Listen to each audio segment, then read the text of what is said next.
আজি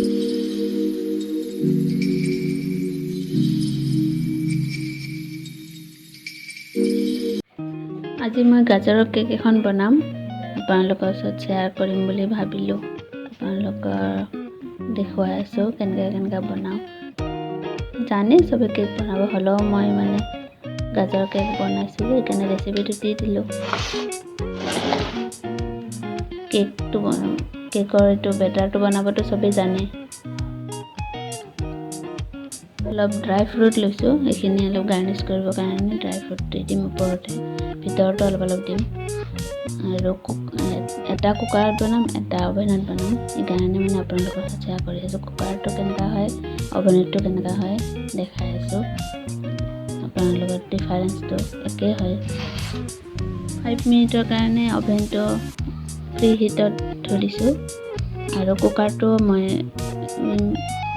জুই হাই দি পেলাই গেছৰ হাই দি পেলাই কুকাৰটো 5 মিনিটৰ কাৰণে হিট হ'ব দিছোঁ সেইটো ভিতৰত কেক দিয়া নাই এতিয়া প্ৰি হিট হ'ব দিব কিন্তু ইয়াক কেক দিয়া নাই মই এতিয়া কেকটো দি দিছোঁ এতিয়া 45 মিনিট ল' ফ্লেমত কুকাৰটো ঢাকি দিম আৰু ইয়াতো দি দিছোঁ 45 মিনিটত কাৰণে এইটো 180 ডিগ্ৰীত দি দিছোঁ আপোনালোকক খোৱাৰ পিছত ইয়াৰ অলপ ফুলি আছে মই 30 মিনিটৰ পিছত আপোনালোকক দেখাই আছোঁ 30 মিনিট পিছত ইমান ধুনীয়া অলপ হৈ আছে আৰু ফুলি আছে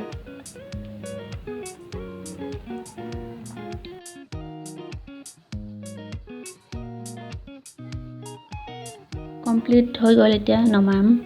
নমাই ল'লোঁ এতিয়া গৰমে আছে এইটো অভেনৰ কেকটো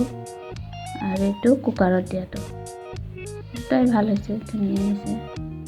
আৰু দুটা অভেনত দিছিলোঁ কাপ কেক দুটা অভেনত দিছিলোঁ ভালেই হৈছে গোটেইকেইটা আপোনালোকে দেখিছে কেনেকুৱা লাগিছে আপোনালোকে জনাব মইতো ভালে দেখিছোঁ খাব বহুত টেষ্টি হৈছে আজিৰ ব্লগটো ইমানেই অলপ শ্বৰ্ট হৈ গ'ল কেনেকুৱা লাগে জনাব খাব বহুত টেষ্ট হৈছে কেকটো আপোনালোকে কেতিয়াবা ঘৰত